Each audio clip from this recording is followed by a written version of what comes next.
Hello dear, welcome to the solution hub. My name is Sunil Singh.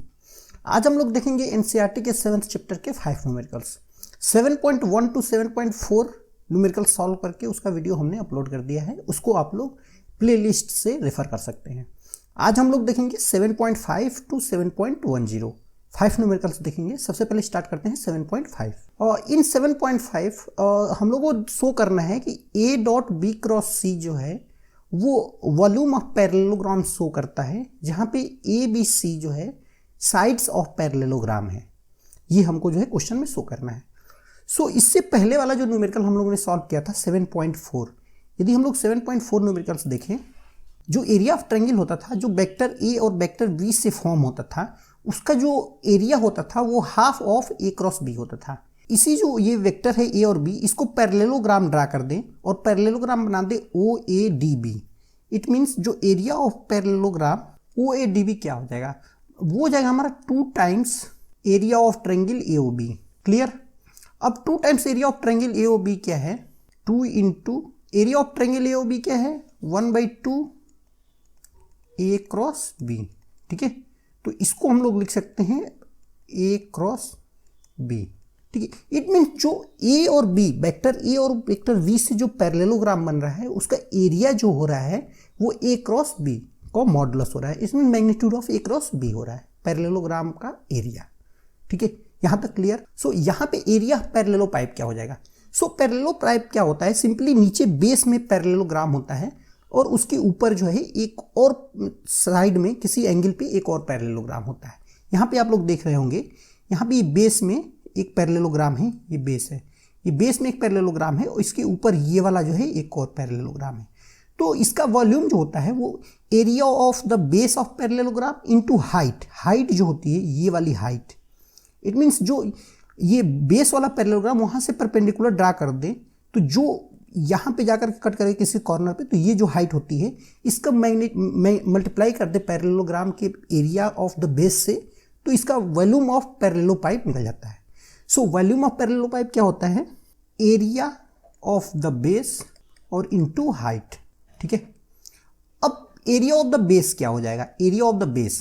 तो अभी हम लोगों ने देखा कि दो वेक्टर जो पैरेललोग्राम फॉर्म करते हैं उसका क्रॉस प्रोडक्ट ले लें उन दोनों वेक्टर का, तो वही हमारा एरिया होता है। तो यहाँ पे देख रहे हैं हम लोग कि जो वेक्टर बी है ये वाला वेक्टर और वेक्टर सी है ये वाला वेक्टर, इसका क्रॉस प्रोडक्ट ले लें तो ये जो बेस का जो है पैरेललोग्राम है उसका एरिया दे देगा। इट मीन्स जो ये एरिया हो रहा है ये हो रहा है बी क्रॉस सी, इसका मैग्नीट्यूड। ठीक है, क्लियर। अब देखते हैं हाइट क्या होगी इनटू हाइट क्या होगी। तो हाइट देख रहे हैं हम लोग, ये जो वेक्टर ए है ये वर्टिकल से थीटा डिग्री पे है, तो ये जो हाइट होगी वो हो जाएगी हमारी ए कॉस थीटा। यहाँ पे दिख रहा होगा आपको, तो इसको हम लोग लिख सकते हैं ए कॉस थीटा, जहाँ पे ए क्या है वेक्टर है और इसके जो है मैग्नीट्यूड की बात हो रही है। ठीक है, इसको थोड़ा सा अच्छे से हम लोग लिख सकते हैं, तो mod of A dot B cross C, ठीक है, इंटू कॉस थीटा। यहाँ तक क्लियर। अब यहाँ पे देख रहे हैं हम लोग कि यदि ये वेक्टर एक्स है और ये वेक्टर वाई है और ये जो है थीटा है, एंगल बिटवीन दोनों वेक्टर के बीच का, तो x dot y cos theta जो होता है डॉट प्रोडक्ट एक्स वाई होता है। सिमिलर वे में इसको हम लोग लिख सकते हैं vector A dot vector B cross vector C. ये हो गया, यही है हमको जो है प्रूफ करना था। क्लियर। आई होप ये क्लियर हो गया होगा। इसमें हमने क्या किया है, थोड़ा सा शॉर्ट में हम बता देते हैं। सबसे पहले area of the parallelogram, area of the parallelepiped क्या होता है, तो area of the base into height. ठीक है, एरिया ऑफ द बेस क्या है, तो दो वेक्टर बी और सी से मिलकर के बेस बना है, तो एरिया ऑफ द बेस हो जाता है बी क्रॉस सी। क्लियर। हाइट क्या हो जाएगी, तो वेक्टर ए जो है देख रहे होंगे आप, वो पैरेललोग्राम का जो है थर्ड साइड है वेक्टर ए, तो वेक्टर ए को क्रॉस कंपोनेंट जो है, वेक्टर ए का क्रॉस कंपोनेंट पैरेललोग्राम की हाइट रिप्रेजेंट कर रहा है, तो हाइट जो हो रही है हमारा पे ए कॉस थीटा हो जा रही है। ठीक है, अब इसको हमने जो है सिंप्लीफाइड फॉर्म में कर दिया है, mod of A mod of B cross C into cos theta. ये सिमिलर फॉर्म हो गया है दो वेक्टर के डॉट प्रोडक्ट का। सो इसको हमने रिप्रेजेंट कर दिया A dot B cross C. So hence proved. I hope ये क्लियर हो गया होगा। अब हम लोग बढ़ते हैं नेक्स्ट क्वेश्चन की तरफ। 7.6 7.6 में बोल रहा है कि एंगुलर मोमेंटम का एक्स वाई और जेड कंपोनेंट आप फाइंड आउट करिए। क्या हमको फाइंड आउट करना है? एक्स वाई और जेड कंपोनेंट ऑफ एल। ठीक है, तो एल को हम लोग एक्स वाई जेड कंपोनेंट में हम लोग लिख लेते हैं। सो क्या हो जाता है, यहाँ पे एल वेक्टर है, उसको हम लोग लिख सकते हैं एल एक्स आई कैप प्लस एल वाई जे कैप प्लस एल जेड के कैप। क्लियर?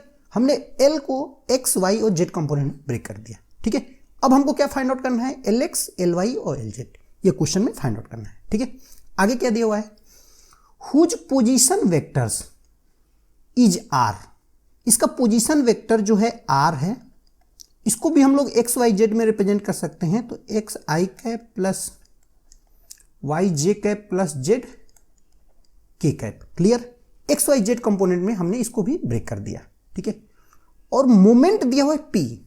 पी का भी मोमेंट क्या है? पी एक्स पी वाई और पी जेड, ये दिया हुआ है x y z component.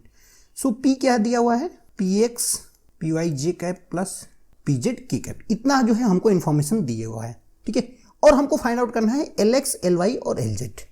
Question clear हो गया होगा। ठीक है, अब हम लोग सोल्यूशन पे चलते हैं। सो एल क्या होता है? R cross P. थ्योरी में ऑलरेडी हमने ये सब चीजें बता चुका है। थ्योरी वाला जो है प्लेलिस्ट आप लोग रेफर कर सकते हैं। सो आर क्रॉस पी के लिए क्या लिख सकते हैं? आर की वैल्यू क्या है? ये है एक्स आई प्लस वाई जे प्लस जेड के कैप। ठीक है, इतना है एक्स की वैल्यू, आर की वैल्यू। क्रॉस पी की वैल्यू कितना है? पी एक्स आई कैप प्लस पी वाई जे कैप प्लस पी जेड के कैप। क्लियर? ये जो है दो वेक्टर का क्रॉस प्रोडक्ट हमको लेना है। अब दो वेक्टर का क्रॉस प्रोडक्ट कैसे लेते हैं ये हम लोग देखते हैं।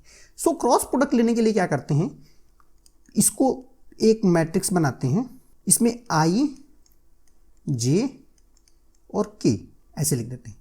आर पहला वाला वेक्टर है तो इसके कंपोनेंट्स को पहले लिख सकते हैं, एक्स वाई जेड।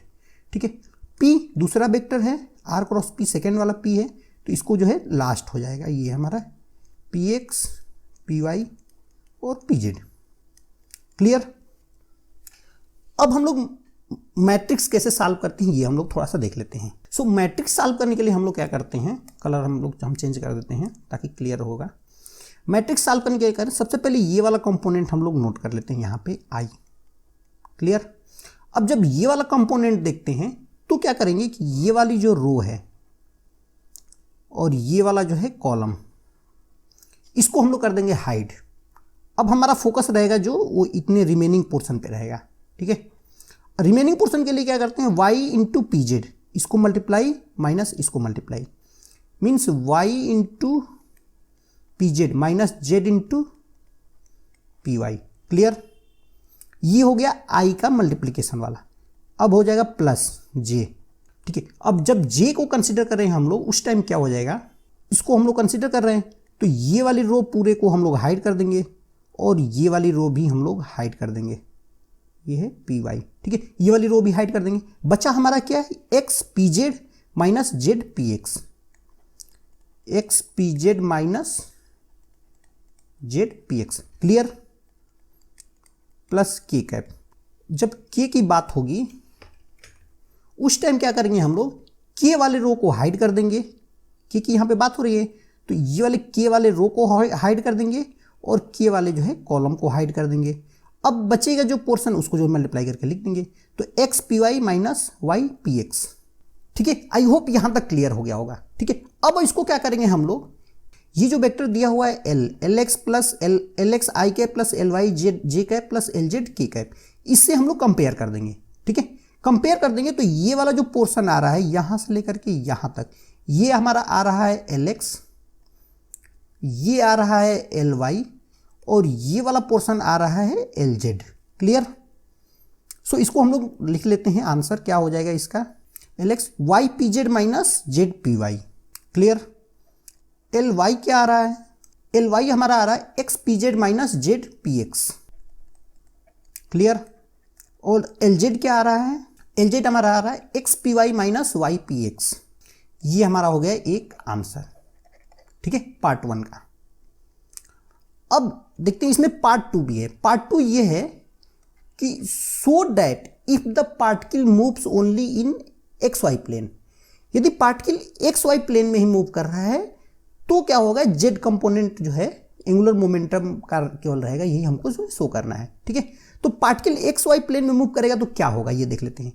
यदि पार्टिकल एक्स वाई प्लेन में मूव करेगा तो पोजीशन वेक्टर में क्या होगा, केवल एक्स का कंपोनेंट रहेगा और वाई का कंपोनेंट रहेगा, जेड का कंपोनेंट जो है जीरो रहेगा। ठीक है, इट मीन्स जो है जेड जीरो होगा। और जब मूव कर रहा है एक्स वाई प्लेन में तो पी का पी एक्स रहेगा और पी वाई रहेगा, पी जेड जीरो रहेगा। ठीक है, तो इसको यहां पे हम लोग लिख लेते हैं, मूव इन एक्स वाई, तो क्या होगा, जेड जो है जीरो होगा और पी जेड भी जो है हमारा जीरो होगा। तो सबकी वैल्यू यहां पे पुट कर देंगे, तो एल एक्स क्या हो जाएगा यहां पे, तो जेड जीरो है और पी जेड जीरो है, तो पी जेड जीरो है तो ये जीरो हो जाएगा, ये भी जीरो हो जाएगा, तो zero minus zero it means zero हो जाएगा। एल वाई क्या हो जाएगा, तो वो हो जाएगा पी जेड जीरो है और जेड जीरो है, तो ये भी same, zero minus zero is equal to zero. और एल जेड क्या हो जाएगा, सो एल जेड हो जाएगा हमारा X P Y minus Y P Z. इसमें जेड और पी जेड कोई टर्म है नहीं तो वो वैसे ही रहेगा, तो x P Y minus Y P X. So यहां से हम लोग देख रहे हैं कि इसमें कोई भी कंपोनेंट जेड का नहीं है, there is no component of z, so L has only z component. Clear, तो ये हमारा हो गया सेकेंड जो है प्रूव्ड। ठीक है, तो ये हमारा हो जाए सेकेंड पार्ट का। आई होप ये क्लियर हो गया होगा। अब हम लोग नेक्स्ट क्वेश्चन पे मूव करते हैं। नेक्स्ट क्वेश्चन है 7.7। 7.7 क्या है, two particles each of mass m। हमने फिगर में m1 और m2 मास लिया हुआ है, ये m1 और m2 मास लिया हुआ है ताकि क्लियरिटी रहे। ठीक है, इसको हम लोग लिख सकते हैं यहाँ पे m1 is equal to m2 is equal to m। ठीक है, ठीक है, m1 is equal to m2 is equal to m, moves with the speed of v। दोनों की स्पीड जो है वो v है।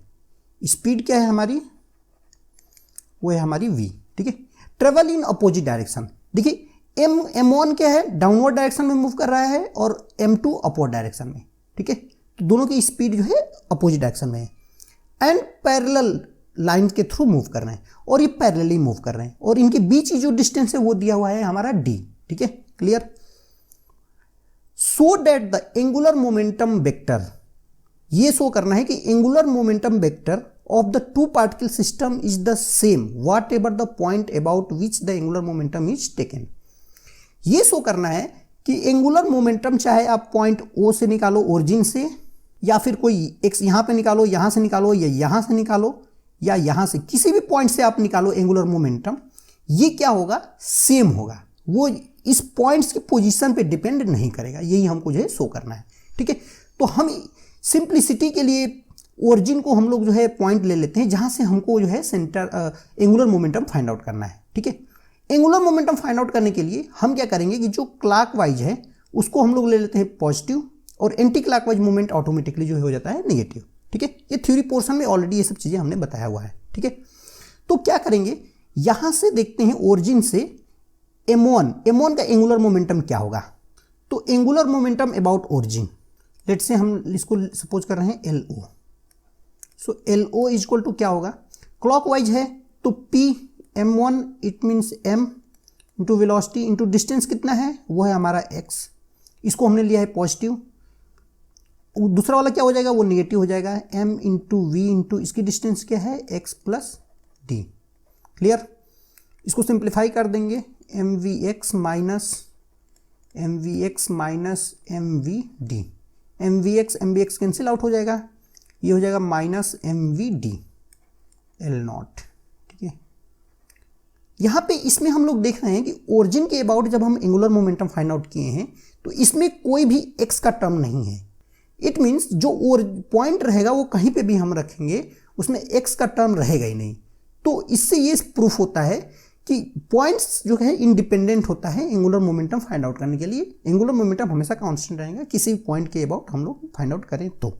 ठीक है, आई होप ये क्लियर हो गया होगा। अब हम लोग नेक्स्ट क्वेश्चन की तरफ प्रोसीड करते हैं 7.8।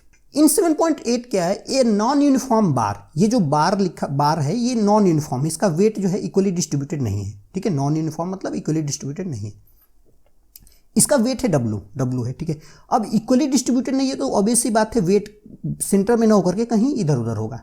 ठीक है, वो कह रहा है कि दो स्ट्रिंग के थ्रू जो है रेस्ट में सिचुएटेड है। ठीक है, दो स्ट्रिंग है उसके थ्रू रेस्ट में सिचुएटेड है। ठीक है, the angle made by the strings are 36.9 and 51.3, ये दोनों एंगल जो है दिया हुआ है। इसको हम लोग लेट से सपोज कर लेते हैं theta. It means theta is equal to 36.9 और फाई इज इक्वल टू 53.1, ठीक है, clear. The bar of 2 metre long, जो बार की लेंथ 2 मीटर है, ठीक है। Calculate the distance of D, D हमको फाइंड आउट करना है जहां पे इसका सेंटर ऑफ ग्रेविटी होगा, ठीक है, यहां से। अब इसमें क्या करते हैं, जितने भी फोर्सेस लग रहे हैं उसको हम लोग पहले ड्रा कर लेते हैं। सो पहला फोर्स लग रहा है, ये हमारा लग रहा है टेंशन T2। इधर जो टेंशन लग रहा है वो उसको लेट सपोज कर रहे हैं T1, क्लियर। वेट जो है इसका बॉटम की तरफ लग रहा है, 3 ही फोर्स लग रहा है टोटल, क्लियर। अब क्या करेंगे, जितने भी फोर्सेस हैं इसको हॉरिजॉन्टल और वर्टिकल कंपोनेंट में डिवाइड कर लेते हैं, क्लियर। तो इसका वर्टिकल कंपोनेंट क्या हो जाएगा, तो ये यदि हमारा फाई है, ये वाला एंगल जो है थीटा है, तो ये भी एंगल थीटा हो जाएगा, क्लियर। ये वाला एंगल क्या हो जाएगा हमारा फाई, ठीक है, क्लियर, पैरेलल साइड है, ठीक है। तो ये जो हो जाएगा हमारा कंपोनेंट, ये हो जाएगा T2 cos फाई, क्लियर, क्योंकि थीटा से सटा हुआ है ये। ऐसे सिमिलरली ये क्या हो जाएगा, वो हो जाएगा T1 cos थीटा, ठीक है, क्लियर। हॉरिजॉन्टल कंपोनेंट क्या हो जाएंगे, ये हो जाएगा T1 sin थीटा और ये हो जाएगा T2 sin फाई, क्लियर। अब क्या करेंगे, इसमें हम फोर्स बैलेंस सबसे पहले लगा देते हैं, क्योंकि ये बार जो है इक्विलिब्रियम में है। तो फोर्स बैलेंस के लिए क्या होगा, सबसे पहले वर्टिकल फोर्सेस जितने भी लग रहे हैं, वर्टिकली फोर्सेस जितने भी लग रहे हैं उसको हम लोग जो है इक्वल करते हैं। सो वर्टिकल फोर्स क्या हो रहा है, सबसे पहला फोर्स होगा T1 cos theta plus T2 cos theta, clear. ये किसके बराबर है, W के बराबर है। ये हमारी हो गई इक्वेशन 1। अब हॉरिजॉन्टल फोर्सेस लग रहे हैं उसको हम लोग इक्वल करते हैं। सो हॉरिजॉन्टल फोर्स यहाँ पे लग रहा है T1 sin theta is equal to T2 sin phi, ये हमारी हो गई इक्वेशन 2। अब 2 इक्वेशन तो बनी है, लेकिन इसमें हमको D फाइंड आउट करना है और D के कोई टर्म ही नहीं है, क्लियर। तो D फाइंड आउट करने के लिए हम लोग क्या करेंगे, अब टार्क का जो है बैलेंस करेंगे, टार्क को बैलेंस करेंगे, देखेंगे उसमें क्या आता है, ठीक है। तो अब नेक्स्ट करते हैं हम लोग टार्क बैलेंस। टार्क बैलेंस करने के लिए क्या करते हैं, हम लोग एक ऐसा पॉइंट चूज करेंगे जहां से हमको बहुत लीस्ट कैलकुलेशन करना पड़े, ठीक है। तो हम लोग क्या करते हैं कि जो वेट है W, यहीं पे हम लोग जो है यही पॉइंट चूज कर लेते हैं और यहां से हर एक फोर्सेस का मोमेंट फाइंड आउट करेंगे। सबसे पहले मोमेंट फाइंड आउट करते हैं W का। तो मोमेंट W का क्या होगा, तो W इंटू डिस्टेंस क्या है 0 प्लस। अब इसमें क्या करते हैं हम लोग, इस वाले पूरे फिगर में क्लॉकवाइज को हम लोग ले लेते हैं पॉजिटिव, ठीक है। तो W 0 हो गया। अब आते हैं T1 sin theta plus T1 sin theta. इस पॉइंट से इस T1 sin थीटा के बीच की वर्टिकल डिस्टेंस क्या है, तो 0 है, क्योंकि वो T1 sin थीटा का जो T1 sin थीटा फोर्स है उसी पॉइंट से होकर के जा रहा है जिससे हमको मोमेंट निकालना है, ठीक है। तो ये 0 हो जाएगा। सो इंटू 0 प्लस, अब आता है T1 cos थीटा क्या करेगा, क्लॉकवाइज ही रोटेट करेगा और क्लॉकवाइज हमने पॉजिटिव लिया है इसलिए हमने प्लस लिख दिया, ठीक है। T1 cos theta into distance कितनी है इसकी, तो वो है डिस्टेंस हमारी D, क्लियर। अब T2 cos थीटा पे आते हैं। T2 cos थीटा क्या हो रहा है, ये एंटी क्लॉकवाइज रोटेट करने की कोशिश कर रहा है। ओरिजिन W से देखें, W जहाँ वेट लगा हुआ है सेंटर ऑफ ग्रेविटी, वहां से देखें तो T2 एंटी क्लॉकवाइज रोटेट कर रहा है, इसलिए ये जो है हो जाएगा हमारा नेगेटिव। सो cos फाई इंटू डिस्टेंस कितनी है इसकी, तो 2 मीटर की बार है और D इधर से है तो 2 माइनस D हो जाएगा, क्लियर, ठीक है। प्लस अब T2 sin थीटा क्या है, तो T2 sin थीटा और सेंटर ऑफ ग्रेविटी जहां से हम लोग मोमेंट निकाले वो एक ही पॉइंट से होकर पास कर रहे हैं, तो क्या हो जाएगा, उसकी भी डिस्टेंस जो है 0 हो जाएगी। So T2 sin phi into 0 is equal to 0, clear. ये जो है टॉर्क बैलेंस होता है। यहां से क्या है, जितने भी 0 वाला टर्म है ये तीनों टर्म जो है 0 हो जाएगा। बचेगा क्या हमारा, T1 cos theta into D is equal to T2 cos phi into 2 minus D, clear. ये हमारी इक्वेशन हो गई 3rd। अब क्या करेंगे, फ्रॉम इक्वेशन 1, 2 एंड 3 हम लोग जो है फाइंड आउट करेंगे D। तो इसमें हम तो देख रहे हैं कि डी का टर्म थर्ड वाले में है और T1 का टर्म सेकेंड वाले में है। तो यदि हम इक्वेशन 2 डिवाइडेड बाई इक्वेशन 3 करते हैं तो क्या होता है? तो इक्वेशन 2 क्या है? T1 sine theta divided by T1 cos theta into D. तो ये हो जाएगा T1 sine theta divided by T1 cos theta into D is equal to, यहां पे क्या है? T2 sine phi divided by T2 cos phi into 2 minus D. T2 sine phi divided by T2 cos phi into 2 minus D. Clear? ये हो गया। T1 से T1, T2 से T2 दोनों कैंसिल आउट हो जाएगा। और sine theta divided by cos theta, ये क्या होता है? Tan theta. तो ये हो जाएगा हमारा tan theta divided by D is equal to tan phi divided by 2 minus D. Clear? यहां तक क्लियर हो गया। अब थीटा और फाई की वैल्यू पुट कर देते हैं हम लोग, क्या होगा। सो यहां से देखते हैं तो टेन थीटा को हम लोग लिखे थे 36.9 divided by D is equal to tan 53.1 divided by 2 minus D. Clear? अब देखते हैं 36.9 की वैल्यू क्या होती है।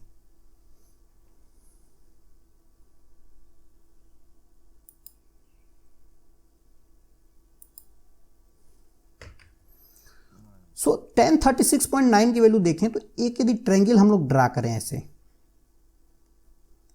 ये एंगल 36.9 ले लें तो ये वाला एंगल ऑटोमेटिकली 53.1 डिग्री हो जाएगा। ठीक है? तो ये ड्रा करने पे हम लोग देखते हैं कि ये जो बेस है ये 4 होता है और ये 3 होता है और ये 5 होता है। ठीक है? तो यहां से हमको यदि 1036.9 निकालना है तो वो हो जाएगा 3/4। सो यहां पे लिख सकते हैं हम लोग 3/4 into D. Clear? Is equal to, ये 1053.5 क्या हो जाएगा? ये हो जाएगा 1053.5 4/3। ठीक है? So 4/3 into 2 minus D. Clear? इसको हम लोग करते हैं calculation. So 339, so 18 minus 9d is equal to 16d। So यहां से d इज इक्वल टू आया 18 डिवाइडेड बाई 25। सो ये आ जा रहा है 0.72 metre. It means 72 metre, 72 centimetre. ये हमारा हो गया आंसर। ठीक है? सो आई होप ये क्लियर हो गया होगा। डी की वैल्यू 72 सेंटीमीटर आ रही है। यदि T1 और T2 भी फाइंड आउट करना हो तो इक्वेशन 2 और इक्वेशन 1 में वैल्यूज पुट कर देंगे डी की वैल्यू इक्वेशन 3 में पुट कर देंगे तो T1 T2 में एक इक्वेशन आ जाएगी और उसके बाद सॉल्व करके T1 T2 भी इजीली हम लोग फाइंड आउट कर सकते हैं, लेकिन वो इस क्वेश्चन में पूछा नहीं है। ठीक है? अब हम लोग मूव करते हैं नेक्स्ट क्वेश्चन पे 7.9। A car weight of 1800 kg। 1800 kg की एक कार है। The distance between the front and back axle. Actually car जो होती है वो उसमें फ्रंट पोर्शन होगा, बैक पोर्शन होगा, उन दोनों के बीच की डिस्टेंस जो दिया हुआ है वो 1.8 मीटर दिया हुआ है। ठीक है? लेट सपोज ये एक जो है हमारी कार है, ऐसे कुछ रहेगी। इसके बीच की जो डिस्टेंस दिया हुआ है 1.8 मीटर कुछ दिया हुआ है। Clear? It's mass of gravity is 1.5 metre behind the front axle. It means जो फ्रंट एक्सेल है यहां से 1.05 मीटर पे इसका जो है सेंटर ऑफ ग्रेविटी है, मतलब इसका वेट है। Clear? Determine the force exerted by the travel by the level ground on each front end wheel back wheel. It mean जो फ्रंट व्हील है इस पे कुछ फोर्स लग रहा होगा। लेट से हमारा जो है T1 फोर्स इस पे लग रहा है और इस पे जो है T2 फोर्स लग रहा है। क्लियर? अब क्या करना है, हमको फाइंड आउट करना है T1 और T2 की वैल्यू क्या होगी। ठीक है? तो कार ऑब्वियसली बात है इक्विलिब्रियम में है। इक्विलिब्रियम में जब है तो इस पे फोर्स बैलेंस और टार्क बैलेंस दोनों अप्लाई कर देंगे, दो इक्वेशन मिलेगी, दोनों को सॉल्व कर देंगे। ठीक है? सबसे पहले अप्लाई करते हैं हम लोग फोर्स बैलेंस। फोर्स बैलेंस से क्या होगा, T1 plus T2 is equal to W। So T1 plus T2 is equal to W क्या होता है, M into g. So M क्या है 1800 इंटू जी की वैल्यू 9.8। It means 17640 Newton. ये हमारी हो गई इक्वेशन 1। क्लियर? ये फोर्स बैलेंस है। अब क्या करते हैं, टार्क बैलेंस लगा देते हैं। टार्क बैलेंस लगाने के लिए क्या करेंगे हम लोग, यहीं से जो है मोमेंट निकाल देंगे हर एक फोर्स का। यहाँ से मोमेंट निकालेंगे T1 का। तो क्या करते हैं, मोमेंट के लिए हमने क्या किया, मोमेंट के लिए क्लॉकवाइज को हमने पॉजिटिव ले लिया। सो T1 इंटू डिस्टेंस कितना है 1.05 मीटर, पॉजिटिव हो जाएगा। माइनस W के लिए क्या होगा, वो 0 होगा क्योंकि वहीं से जा रहा है। सो W इंटू 0 माइनस T2 क्या है, एंटी क्लॉकवाइज है तो निगेटिव हो जाएगा। तो माइनस T2 इंटू, अब 1.8 माइनस 1.05 इट मीन 0.75, ये किसके बराबर होगा, 0 के बराबर। क्लियर। अब इसको थोड़ा सा सिंप्लीफाई कर देते हैं। So T1 into 1.05 is equal to T2 into 0.75। ठीक है, ये हमारा हो गया इक्वेशन 2। इक्वेशन 1 और इक्वेशन 2 दो इक्वेशन आ गया, दो अननोन है, इसको सिंपली सॉल्व कर देंगे। ठीक है, सो T1 1.05, T2 को क्या लिख सकते हैं हम लोग, T2 को 17640 minus T2 minus T1 into 0.75। ठीक है, 1.05 और 0.75, 1.8 T1 is equal to 0.75 into 17640। Clear. यहाँ से कैलकुलेट होकर के T1 की जो वैल्यू आ जा रही है 7350 न्यूटन, 7350 न्यूटन। ठीक है, और T2 जो आ जा रहा है, ठीक है, और जो T2 आ जा रहा है वो आ जा रहा है इक्वेशन 1 में रख देंगे तो ये हो जाएगा 17640 माइनस T1, 16740 माइनस T1, तो ये वैल्यू आ जाएगी 10290 न्यूटन। सो ये हमारा एक आंसर हो गया और ये हमारा एक आंसर हो गया। ठीक है, आई होप ये क्लियर हो गया। T1 के फ्रंट टायर पे या फ्रंट व्हील पे जो टेंशन लग रहा है, फोर्स लग रहा है वो है, और T2 बैक व्हील पे जो फोर्स या टेंशन लग रहा है वो है T2। ठीक है, सो आई होप ये क्लियर हो गया होगा। इसमें हमने क्या किया, सबसे पहले फोर्स बैलेंस फिर टॉर्क बैलेंस, दो इक्वेशन दो अननोन, दोनों को सॉल्व कर दिया, आंसर। ठीक है, आई होप ये क्लियर हो गया होगा। अब हम लोग आज के लास्ट क्वेश्चन पे मूव करते हैं, 7.10। ये क्वेश्चन बहुत ही इंपॉर्टेंट है और कई बार जो है स्टेट बोर्ड में, CBSE सेंट्रल बोर्ड में ये कई बार पूछा जा चुका है। ठीक है, सो इसको थोड़ा सा ध्यान से देखते हैं। इसके लिए हमने एक सेपरेट लेक्चर बनाया हुआ है, पैरेलल एक्सिस थ्योरम और परपेंडिकुलर एक्सिस थ्योरम, उसको आप लोग प्लेलिस्ट से रेफर कर सकते हैं। सो स्टार्ट करते हैं सबसे पहले 7.10 का पार्ट ए। दो पार्ट है, दो पार्ट अभी थोड़ी देर बाद देखेंगे, सेकंड पार्ट अभी थोड़ी देर बाद देखेंगे, पहले पार्ट ए देखते हैं। ठीक है, find the moment of inertia of the sphere. ये एक स्फीयर है, रेड जो है स्फीयर है। About the tangent of the sphere, tangent जो है ये हमारी टेंजेंट है, इसके अबाउट जो है moment of inertia find out करना है। It means moment of inertia about tangent जो है फाइंड आउट करना है। ठीक है, और क्या दिया हुआ है, give the moment of inertia of the sphere about any of its diameter is 2mr² divided by 5। It mean जो एक डायमीटर है, इट मीन डायमीटर क्या होता है, उसके सेंटर ऑफ मास से पास होती है, तो डायमीटर का मोमेंट ऑफ इनर्शिया दिया हुआ है। इट मीन्स IC जो दिया हुआ है वो दिया हुआ है 2/5 mr²। क्लियर, जहां पे m जो है मास है और r जो है रेडियस है। क्लियर, अब हमको फाइंड आउट करना है IT। तो पैरेलल एक्सिस थ्योरम हमने पढ़ाया था, उसमें बताया था कि दो एक्सिस यदि पैरेलल हो, पहले वाला सेंटर ऑफ मास से पास हो, तो सेकेंड वाले का जो मोमेंट ऑफ इनर्शिया होता है वो होता है, सेकेंड का मोमेंट ऑफ इनर्शिया IT जो होता है वो moment of inertia of centre of mass plus mass into distance between the two parallel axis का होल स्क्वायर। ठीक है, m into D square.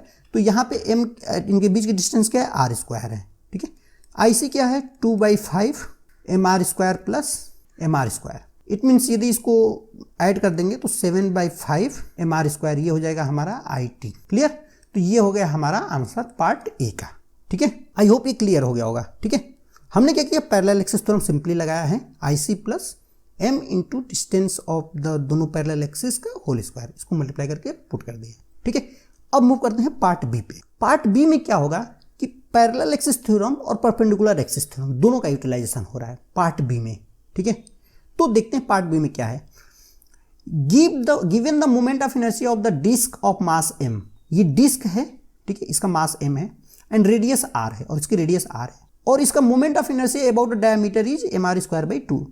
About the diameter it means इसकी जो centre of mass से जो पास हो रही है एक्सिस, उसका जो मोमेंट ऑफ इनर्शिया है लेट्स से IC, वो दिया हुआ है 1/4 mr²। ठीक है। Find its moment of inertia about an axis normal to the disc. यदि ये नॉर्मल में एक्स प्लेन ये है और वाई प्लेन ये है, ये प्लेन में ये डिस्क का जो एक्सिस है उसमें एक्स वाई प्लेन है, तो डिस्क के प्लेन में एक्स वाई एक्सिस है, तो जेड एक्सिस जो है इसके परपेंडिकुलर होगी। तो हमको क्या फाइंड आउट करना है, आई जेड फाइंड आउट करना है। क्लियर। अब आई जेड फाइंड आउट करने के लिए परपेंडिकुलर एक्सिस थ्योरम लगेगी। परपेंडिकुलर एक्सिस थ्योरम क्या होती है, आई जेड जो होती है वो I x plus I Y. Clear. I Z हमको फाइंड आउट करना है, तो आई एक्स होगा और आई वाई होगा। तो आई एक्स क्या है, तो आई एक्स जो है आई सी के बराबर है। ठीक है। यहाँ पे क्या है, आई एक्स इक्वल टू आई सी, इसमें कोई डाउट नहीं। ठीक है। आई वाई हमको फाइंड आउट करना है, आई वाई क्या होगा। तो आई वाई के लिए हम देख रहे हैं कि आई वाई के पैरेलल एक एक्सिस है आई सी, ये वाली एक्सिस, ये वाली एक्सिस, इसमें हम लोग देख रहे हैं कि ये दोनों पैरेलल है, तो यहाँ पे पैरेलल एक्सिस थ्योरम हम लोग लगा सकते हैं। तो आई वाई क्या हो जाएगा, आई वाई क्या होता है, I C plus mass into distance between two parallel axis, तो इस रेडियस के बराबर इसकी डिस्टेंस है ये, तो इंटू r²। क्लियर। यहाँ तक क्लियर हो गया होगा। ठीक है। आई सी क्या है, वो है 1/4 mr² प्लस mr², ये हो जाएगा 5/4 mr²। क्लियर। इट मीन्स हमको आई वाई फाइंड आउट हो गया। आई एक्स पता ही है, सबकी वैल्यू यहाँ पे पुट कर देंगे हम लोग। सो आई एक्स क्या है, आई सी के बराबर, it means 1/4 mr² plus I y कितना है 5/4 mr²। ठीक है। अब इसको यदि ऐड करते हैं तो ये आ जा रहा है 6/4 mr², या इसको हम लोग लिख सकते हैं 3/2 mr²। ठीक है। सो ये हमारा हो गया आंसर। आई होप ये क्लियर हो गया होगा। इसमें आई जेड हमको निकालना था, इट मीन्स आई जेड जो होता था प्लेन के परपेंडिकुलर था, परपेंडिकुलर था, और वो भी जो है एक साइड से पास हो रहा था, सेंटर से ना पास होकर के यहाँ से पास हो रहा था। तो यहीं पे हमने आई जेड लिया, आई एक्स और आई वाई को प्लेन के जो है जो डिस्क है उसके एक प्लेन में ले लिया, परपेंडिकुलर एक्सिस थ्योरम लगा दिया, I z equal to I x plus I y. I x क्या होगा, वो आई सी के बराबर होगा क्योंकि इसी सेंटर से ही पास हो रही है। ठीक है। तो आई सी हो गया।